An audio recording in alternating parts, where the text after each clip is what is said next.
Good morning बच्चों। आज हम चैप्टर 2 को शुरू करेंगे जो है कंपोनेंट्स ऑफ फूड। हमने पिछले चैप्टर में फूड के बारे में पढ़ा, फूड क्या होता है, क्यों रिक्वायर होता है और फूड कहाँ से आता है, प्लांट्स, एनिमल्स। फिर एनिमल्स कौन कौन से टाइप के होते हैं, कैसे कार्निवोरस, हर्बीवोरस और ओमनीवोरस। अब हम इसके आगे थोड़ा सा पढ़ेंगे कि फूड के कंपोनेंट्स क्या क्या हैं। इस चैप्टर में हम पढ़ने जाएंगे nutrients, jaggery, vitamins, thepla, obesity, balance diet. ये चीज़ें जो आपके लाइफ में क्या महत्व रखती हैं और इनका क्या अर्थ है। In chapter 1 we made lists of the food items that we may eat. Chapter 1 में हमने एक लिस्ट बनाई थी फूड आइटम्स की जो हम खाते हैं। We also identified food items eaten in different parts of India and mark these on this map. हमने ये भी देखा कि डिफरेंट इंडिया के अलग अलग पार्ट्स में, north India, south India, west India, east India, इन सब में कैसे अलग अलग फूड आइटम्स को खाया जाता है। And marked these on this map, और हमने इन सब को मैप पे मार्क करके भी दिखाया। हमने बताया कि कैसे कैसे कौन कौन सी चीज़ें कहाँ कहाँ यूज़ होती हैं, कहाँ कहाँ खाई जाती हैं। A meal could consist of chapati, dal and brinjal curry. एक मील की बात करें, एक टाइम का खाना, मील होता है किसी भी एक टाइम का खाना जो होता है उसको मील बोलते हैं। एक मील में आपकी चपाती हो सकती है, रोटी, दाल हो सकती है, ब्रिंजल करी हो सकती है। अनदर में भी rice, sambar and vegetable preparation of lady finger. दूसरी मील में आप ये भी खा सकते हैं, चावल खा सकते हैं, उसके साथ सांबर खा सकते हैं और सब्जी में भिंडी खा सकते हैं। Yet another meal could be fish curry and vegetables. और एक और मील जो है आपकी वो फिश करी भी हो सकती है और उसके साथ कुछ वेजिटेबल्स भी हो सकती हैं। तो एक मील अलग अलग टाइप से, अलग अलग फूड कंपोनेंट से मिली हुई हो सकती है, बनी हुई हो सकती है। अब आज की एक्टिविटी जो पहली है वो है our meals usually have at least one item made of some kind of grains. हमारी मील में एक आइटम जो होती है वो कोई ग्रेन की बनी हुई होती है। अदर आइटम कुड बी दाल और अ डिश ऑफ मीट और वेजिटेबल। दूसरी जो आइटम है जो हम किसी भी ग्रेन के साथ खाते हैं, जैसे वीट की एक ग्रेन्स के साथ हम चपाती बनाते हैं। फिर अगर आप मेज़ ले लो या मिलेट ले लो उससे, या बाजरा ले लो उससे भी हम रोटी बनाते हैं। फिर चावल हो गए, राइस की रोटी भी बन जाती है। राइस आप ऐसे कुक करके आप बॉयल्ड राइस भी खा सकते हैं, फ्राइड राइस भी खा सकते हैं। तो राइस भी, तो ग्रेन एक ना एक कोई होता है जिसको हम यूज़ करके कुछ ना कुछ उसका बनाते हैं, और उसके साथ में कोई एक डिश हो सकती है, दाल हो सकती है, वेजिटेबल हो सकती है या मीट हो सकता है, कोई भी इन सब की डिश हो सकती है। It may also include items like curd, butter milk and pickles.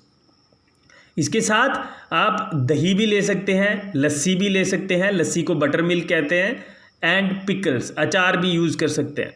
कुछ लोग सैलेड भी यूज़ करते हैं जिसमें आपके वेजिटेबल्स आ जाते हैं, आपका कुकुम्बर आ जाता है जिसको खीरा बोलते हैं, टमाटर आ जाता है, टोमेटो, फिर प्याज डाल सकते हैं, अनियन, उसमें नींबू डाल सकते हैं, lemon.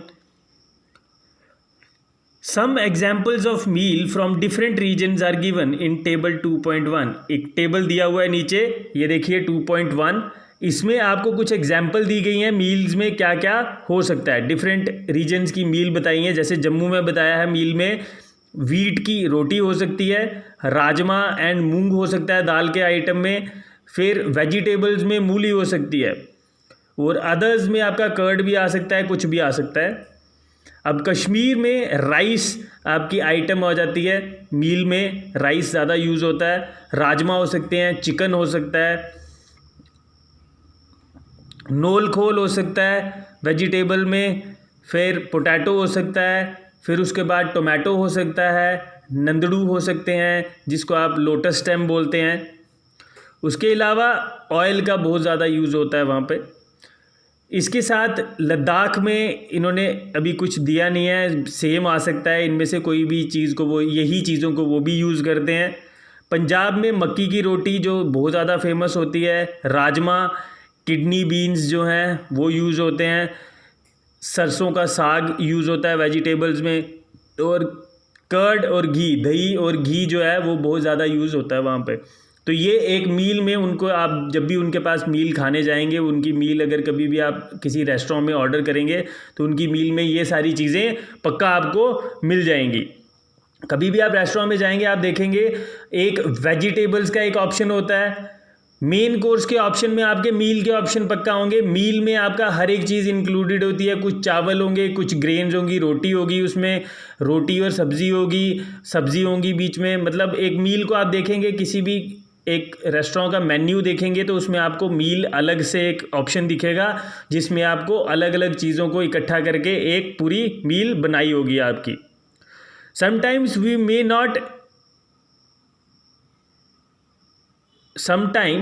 May not really have all this variety of our meals. कभी कभी हमें ये सारी वैरायटी नहीं मिलती हैं। If we are travelling we may eat whatever is available on the way.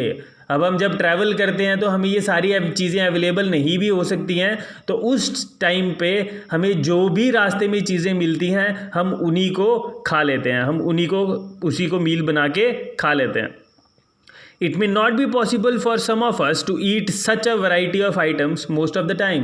अब ये सबके लिए पॉसिबल नहीं है, सारे आर्थिक रूप से या मनी के अवेलेबिलिटी से सारे परिपूर्ण नहीं है, सबके पास वो चीज़ें नहीं हैं। तो अगर हम इन चीज़ों को देखा जाए तो सारे बंदे मील में ये चीज़ें यूज़ नहीं करते हैं। कुछ बंदे सिर्फ रोटी और सब्ज़ी ही अवेलेबल हो पाएगी, कुछ बंदे सिर्फ रोटी और दही ही अवेलेबल हो पाएगा, कुछ बंदे रोटी के साथ पिक्कल खाएंगे और उसी से काम चला लेते हैं। तो हर इंसान को सारी सब्जियां, सारी मीलों की जो भी अवेलेबिलिटी है वो नहीं होती। तो देयर आर एक्सेप्शंस देयर, तो हम एक्सेप्शंस को भी लेके चलते हैं। There must be some reason though why meals usually consist of such a distribution. और रीजन्स, और भी रीजन्स होते हैं। अब जिस रीजन में जिस चीज़ की अवेलेबिलिटी होती है, जिस सब्ज़ी की अवेलेबिलिटी ज़्यादा होती है, हम लोग उसी चीज़ को ज़्यादा प्रेफर करते हैं और उसी की कोई ना कोई मील बनाते हैं। Do you think that our body needs different kind of food for some special purpose? क्या आपको लगता है कि हमारी बॉडी को ये जो खाना है ये अलग टाइप के पर्पज़ के लिए अलग टाइप का खाना लगता है? जी हाँ, अलग टाइप का खाना आपके बॉडी को अलग टाइप की चीज़ें प्रोवाइड करता है, अलग टाइप के विटामिन्स, अलग टाइप के प्रोटीन्स, अलग टाइप के मिनरल्स प्रोवाइड करता है जो आपकी बॉडी की ग्रोथ के लिए ज़रूरी होते हैं। What do different food atom contain? अब अलग अलग खानों में, अगर आप खानों में देखें, आप अलग अलग टाइप्स होती हैं जो आपको बता दिया गया, तो उन सब में क्या क्या कंपोनेंट्स होते हैं, उनके अंदर क्या क्या आइटम्स होती हैं। Do we know that each dish is usually made up of one or more ingredients? आपको ये पता लग गया है, पिछले चैप्टर में आपने पढ़ा कि हर डिश में अलग अलग इंग्रेडिएंट्स पड़ते हैं उस डिश को बनाने के लिए, उसको स्वादिष्ट करने के लिए। Which we get from plants and animals, जो हमें प्लांट्स और एनिमल से मिलती हैं। उन सब चीज़ों के अंदर कुछ ना कुछ इंग्रेडिएंट्स हम मिलाते हैं और एक सब्जी को तैयार करते हैं, एक डिश को तैयार करते हैं। These ingredients contain some component that are needed by our body. In ingredients में कुछ ना कुछ components होते हैं जो हमारी बॉडी को चाहिए होते हैं, हमारी बॉडी को ज़रूरत होती है। These components are called nutrients. ये जो components हैं जो बॉडी को हमारे चाहिए होते हैं उनको हम कहते हैं nutrients. The major nutrients in our food are called carbohydrates. जो सबसे ज़्यादा ज़रूरी चीज़ें हैं जो हमारी बॉडी को चाहिए होती हैं, मेजर न्यूट्रिएंट्स हैं, वो हैं carbohydrates, proteins, fats, vitamins and minerals. कुछ कार्बोहाइड्रेट्स होते हैं, प्रोटीन्स होते हैं, फैट्स होते हैं, विटामिन्स होते हैं एंड मिनरल्स होते हैं। अब कार्बोहाइड्रेट्स आपकी बॉडी को बड़ी जल्दी एग्जॉस्ट नहीं होने देते। आपने देखा होगा जब आप रनिंग करते हैं जब भी आप दौड़ेंगे खेलेंगे तो आप बड़ी जल्दी एग्जॉस्ट हो जाते हैं। वो आपकी बॉडी के अंदर कार्बोहाइड्रेट्स हैं जो ख़त्म हो जाते हैं, उनका इंटेक करने पे आपको जल्दी से एनर्जी आ जाती है।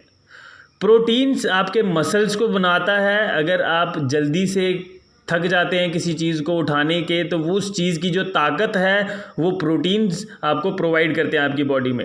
फैट्स आपकी बॉडी के अंदर थोड़ा सा बल्कीनेस लाने के लिए, थोड़ा सा मोटापा लाने के लिए आपको फैट्स की ज़रूरत पड़ती है, वरना आपका जो मांस है वो हड्डियों के साथ जुड़ जाएगा। विटामिन्स, आपकी इन चीज़ों के अलावा कुछ विटामिन्स होते हैं जो आपकी बॉडी के अंदर चाहिए होते हैं ताकि आपकी बॉडी की ग्रोथ जो है वो अच्छी रहे, आपकी बॉडी में ग्लो आए, आपकी आईज़ ठीक रहें। इन सब के लिए कुछ विटामिन्स चाहिए होते हैं जो आपकी बॉडी के अंदर काम करते हैं। एंड मिनरल्स जो आपके पाचन में काम करेंगे, जो आपके एक्सक्रीटा को बाहर निकालने के काम आएंगे, जो आप खाना खा रहे हैं सलीवा के साथ मिक्स करके आपके खाने को पचाने का काम करते हैं।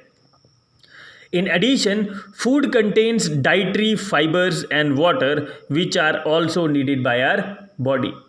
अब इसके साथ साथ जो खाना हम खाते हैं, जो मील्स हम खाते हैं, उसके अंदर कुछ डाइटरी फाइबर्स भी होते हैं जो कि हमारी बॉडी को पचने का काम करते हैं और एक्सक्रीटा को बाहर निकालने का भी काम करते हैं ताकि वेस्ट मटेरियल आराम से बाहर निकल जाए। और हमारी बॉडी में कुछ फाइबर्स भी चाहिए होते हैं और पानी भी चाहिए होता है ताकि हमारी बॉडी में जो पानी है उसकी कमी ना हो, तो उस चीज़ को भी ये थोड़ा थोड़ा पूरा करता है। तो ओनली अगर आप डायरेक्ट पानी पी रहे हैं सिर्फ उससे भी पानी पूरा नहीं होता, बाकी की चीज़ें जो हैं वो भी इम्पॉर्टेंट होती हैं, उनसे भी आपके बॉडी का जो लेवल है पानी का वो पूरा रहता है। Do all food contains all these nutrients, क्या सारे खानों में ये सारे न्यूट्रिएंट्स होते हैं? With some simple methods we can test whether cooked food or a raw food contains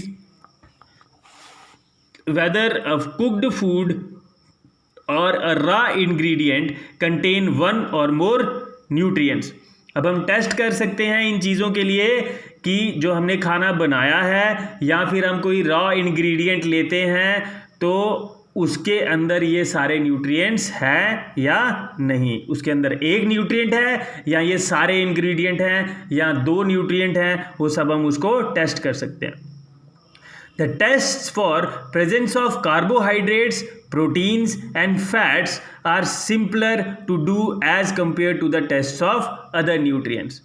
अगर हम टेस्ट करें कार्बोहाइड्रेट्स का, प्रोटीन्स का और फैट्स का, वो थोड़ा सिंपल है बाकी टेस्ट से। अगर हम बाकी के न्यूट्रिएंट्स को देखें तो उनके मुकाबले कार्बोहाइड्रेट्स का अगर टेस्ट करना हो, प्रोटीन्स का या फैट्स का, वो थोड़ा इजी है, बाकी वाले थोड़ा सा डिफिकल्ट है। तो हम let us do these test and record our observation. हम ट्राई करेंगे इन टेस्ट को करने की और हम अपने जो भी ऑब्जर्वेशंस हैं उनको रिकॉर्ड करेंगे। For carrying out these tests, you will need solutions of iodine, copper sulfate and caustic soda. इन टेस्ट को परफॉर्म करने के लिए आपको आयोडीन सोल्यूशन चाहिए थोड़ा सा, कॉपर सल्फेट सोल्यूशन चाहिए और कास्टिक सोडा चाहिए। You will also need a few test tubes and a dropper. एक टेस्ट ट्यूब चाहिए और एक ड्रॉपर चाहिए। Try these tests on cooked food item as well as raw material. आप जो खाना बना हुआ है उस पर टेस्ट कर सकते हैं, या अगर आपके पास कोई कच्चा फ्रूट है, कच्चा फल है, कच्चा सब्जी है, उसके ऊपर भी आप ये टेस्ट कर सकते हैं। अब टेबल 2.2 में आपको बताया है, मैं आपको बताऊंगा कि टेबल 2.2 में क्या बताया है। Some food items are given in the table, इस टेबल में बताया है और इसके अंदर रिकॉर्ड करना है आपको कि क्या क्या चीज़ें हैं। कुछ इन्होंने बताई हैं, जैसे रॉ पोटैटो में स्टार्च प्रेजेंट होता है जब हमने टेस्ट किया, और मिल्क में प्रोटीन्स प्रेजेंट होते हैं, ग्राउंडनट में फैट्स प्रेजेंट होते हैं। तो ये सारी चीज़ें जब टेस्ट की गई तो ये पता लग गया। अब देखिए कैसे टेस्ट किया गया है इनका। Table 2.2 shows you a way to record the observation from these tests। उस टेबल में आपने देखा कि एक वे बताया गया है कैसे चीज़ों को रिकॉर्ड करना है।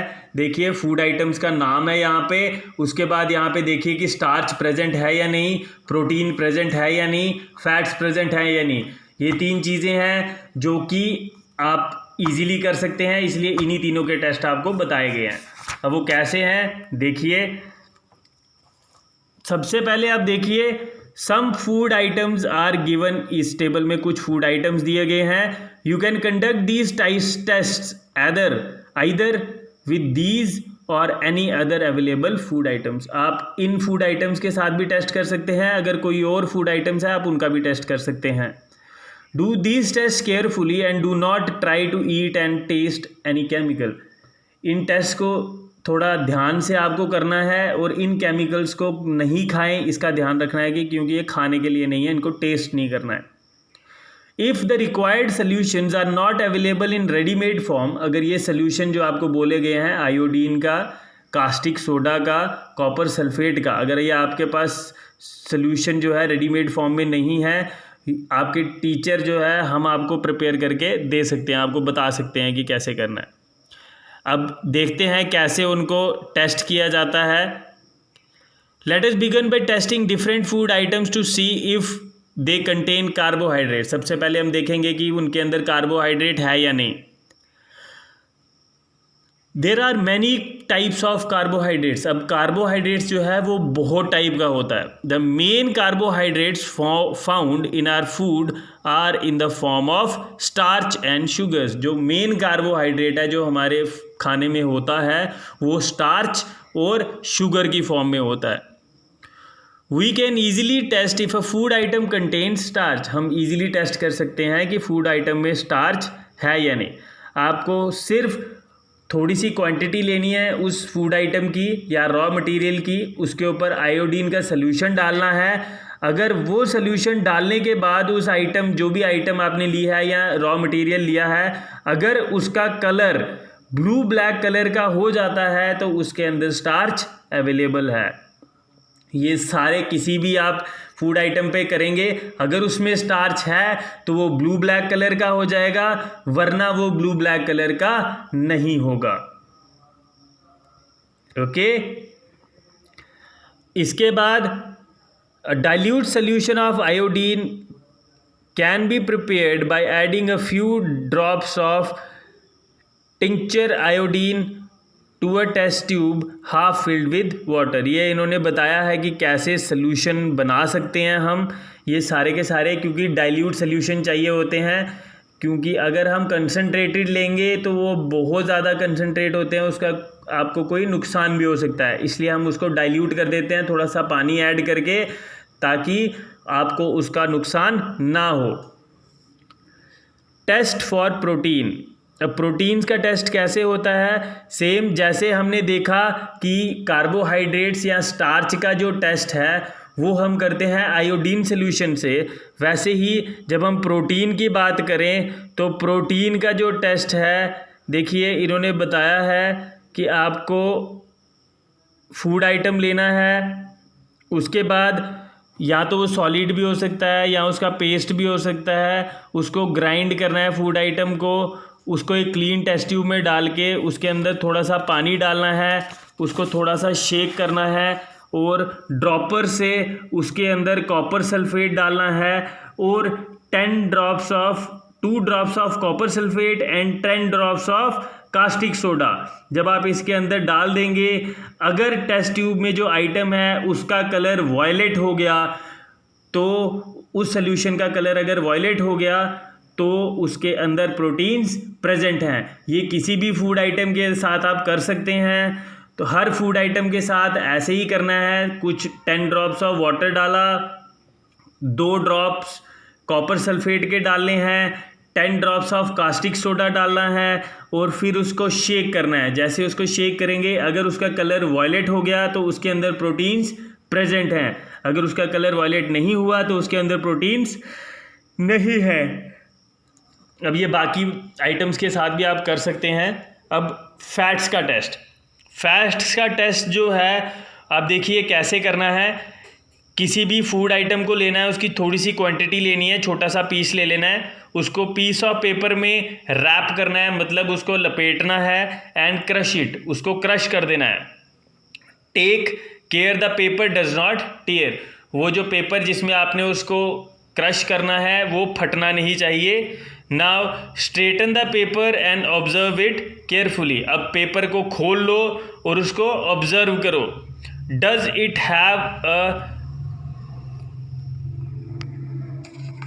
It have an oily spot patch.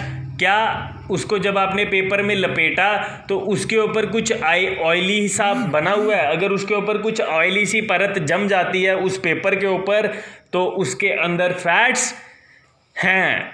Okay, तो आप देखेंगे, अगर आप लाइट में देखेंगे उसको तो वो थोड़ा सा फेंट हो जाता है, बाकी पेपर से आपको इतना क्लियरली नहीं दिखेगा, लेकिन जहाँ पे ऑयली सा हो जाएगा उस साइड से आपको थोड़ा सा ट्रांसलूसेंट, मतलब थोड़ा सा धुंधला धुंधला दिखाई देने लग जाएगा।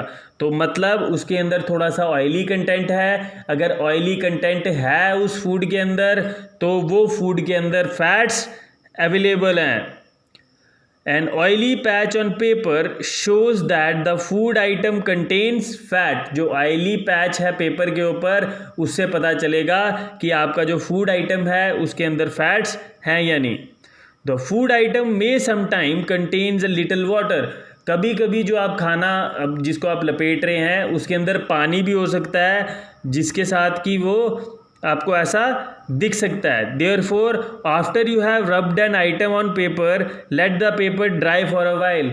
जैसे आपने उसको रब कर लिया, आप उसको थोड़ी देर सुखा सकते हैं, कोई 5 या 10 मिनट के लिए उसको सुखा सकते हैं। अगर सूखने के बाद भी वो पैच वहीं पर है तो मतलब उसमें ऑयली कंटेंट है। अगर वो पैच वहाँ से गायब हो गया है सूखने के बाद तो मतलब उसके अंदर पानी था। तो अगर उसके अंदर ऑयली कंटेंट है, ऑयली पैच है तो फैट्स अवेलेबल हैं। अगर ऑयली पैच नहीं है तो फैट्स अवेलेबल नहीं है। तो हमने ये तीनों टेस्ट पढ़े, कार्बोहाइड्रेट्स का, प्रोटीन्स का और फैट्स का। कार्बोहाइड्रेट्स या स्टार्च को टेस्ट करने के लिए हमने आयोडीन सोल्यूशन का यूज़ किया। आयोडीन सोल्यूशन को डालने के बाद अगर उसका ब्लू ब्लैक कलर हो जाता है फूड आइटम का तो उसके अंदर आपके कार्बोहाइड्रेट्स या फिर स्टार्च अवेलेबल है। अगर आपके वो ब्लू ब्लैक कलर नहीं होता तो उसके अंदर कार्बोहाइड्रेट्स या स्टार्च अवेलेबल नहीं है। फिर हमने प्रोटीन्स के टेस्ट के बारे में पढ़ा।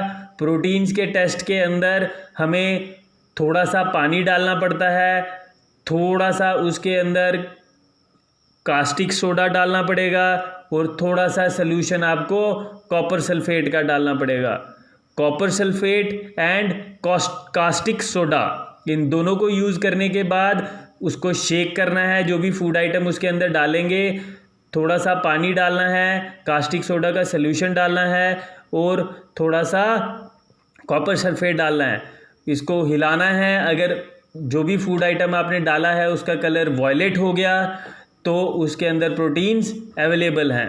थर्ड टेस्ट हमने पढ़ा फैट्स का। फैट्स का थोड़ा सा फूड आइटम लेना है, पेपर के ऊपर रैप करना है, उसको क्रश करना है, थोड़ा सा पेपर फटना नहीं चाहिए। अगर उसके ऊपर ऑयली पैच बन जाता है तो उसके अंदर फैट्स अवेलेबल हैं। अगर उसमें ऑयली पैच नहीं बनता तो फैट्स अवेलेबल नहीं हैं।